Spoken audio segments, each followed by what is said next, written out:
días, profesora. Buenos días, compañeros. Me presento, mi nombre es Lisette Sepúlveda. Yo soy Diana Rojas. Catalina Rosales.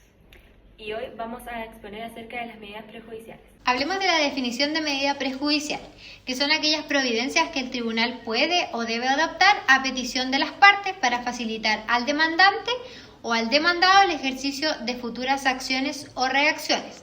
Estos son incidentes accesorios al juicio.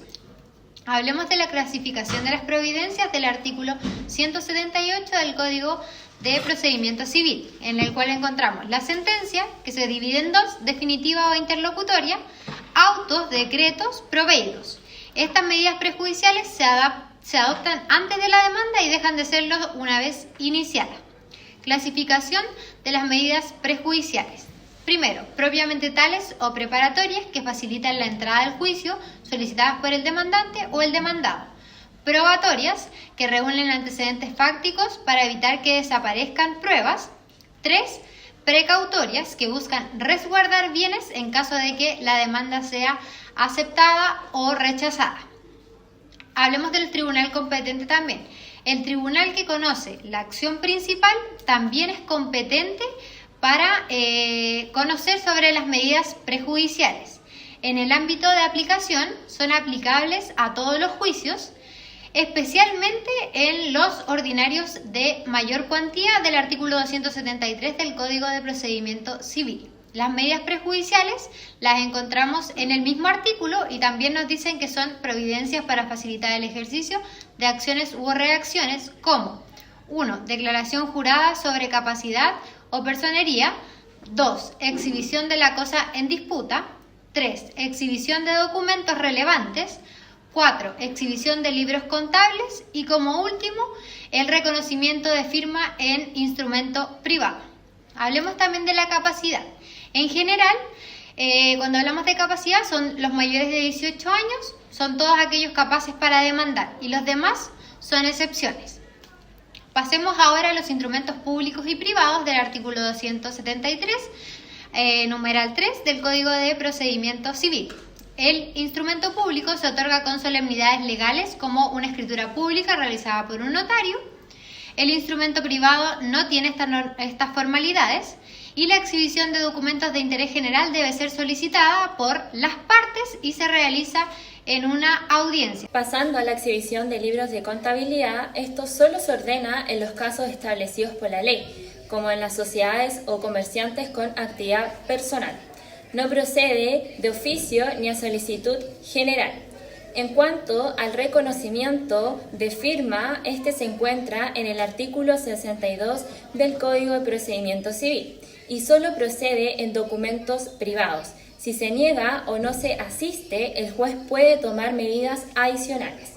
En cuanto a las medidas prejudiciales no mencionadas en el artículo 273 del Código de Procedimiento Civil, por ejemplo, la designación de un apoderado para el futuro demandado según el artículo 285 del Código de Procedimiento Civil, si no se designa, se puede nombrar a un curador.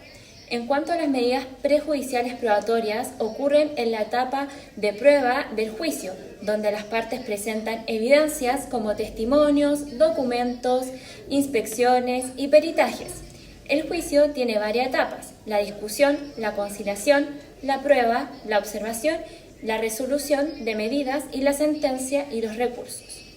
En cuanto a las medidas prejudiciales, estas se encuentran en el artículo 284, 281 y 286 del Código de Procedimiento Civil y son las providencias que el tribunal puede dictar a solicitud de las partes para asegurar la recolección anticipada de pruebas, evitando que desaparezcan. El artículo 281 del Código de Procedimiento Civil permite pedir 3 tipos de pruebas anticipadas, como la certificación por un tercero, que es el ministro de fe, solicitada por escrito. En la justificación y ejecución, las medidas se toman para evitar daños o perjuicios y se notifica a la persona demandada, y si no se encuentra, se interviene el defensor de ausentes. Esto se encuentra en el artículo 44 del Código de Procedimiento Civil.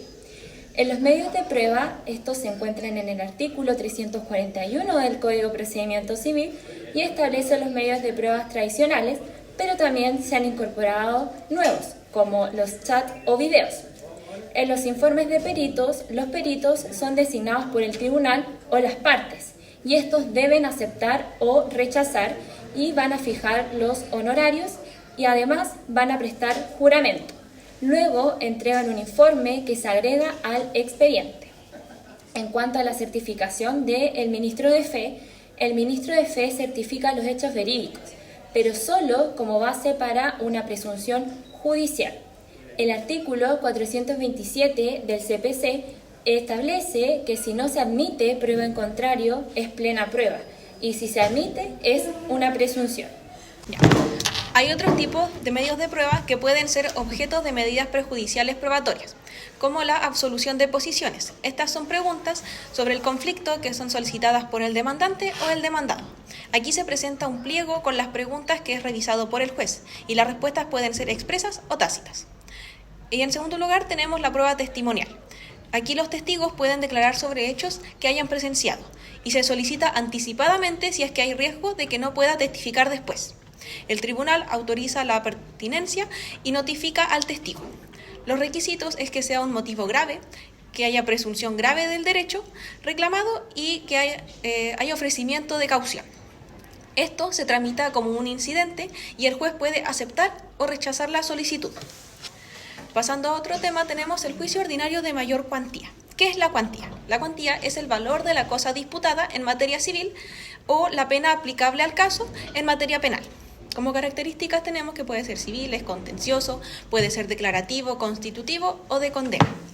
Dentro de las etapas del juicio tenemos las medidas prejudiciales. Estas pueden ser preparatorias, probatorias o precautorias. Luego tenemos la etapa de discusión, que esta tiene la demanda, la contestación, las excepciones de la demanda, la reconvencional, también está la réplica, la dúplica. Luego pasamos a la conciliación. Esta puede ser total, donde se termina el juicio, o parcial, donde continúa con la conciliación y una sentencia parcial. Después tenemos la etapa de prueba, donde las partes pueden pedir sentencia o declarar que no existen hechos controvertidos relevantes. Después pasamos a las observaciones a la prueba, que si hay prueba se analizan los elementos presentados por las partes. También tenemos las medidas para mejor resolver. Aquí el juez puede solicitar pruebas adicionales para esclarecer los puntos de la etapa de prueba y las observaciones. También pasamos a la etapa del fallo. Aquí el juez debe dictar sentencia definitiva, constitutiva, de condena o declarativa. Y una que es opcional, tenemos la etapa de recursabilidad, que aquí los recursos disponibles son la apelación, de casación, de queja, aclaración, rectificación o enmienda. Y si no se interponen, se pasa a la etapa de cumplimiento. La demanda es el acto procesal que inicia un procedimiento judicial. Debe cumplir con los requisitos establecidos en el artículo 254 y 255 y si no se cumple puede generar una excepción dilatoria. Los requisitos de la demanda, que lo encontramos en el artículo 30, forma es que debe incluir la suma con los indicios del contenido, como el código de letras y número, la materia, el procedimiento, datos de las partes, que aquí sería del demandante, del demandado, el abogado, patrocinante, etc. Y en cuanto a documentos, se debe presentar electrónicamente conforme a la Ley General sobre Tramitación Electrónica.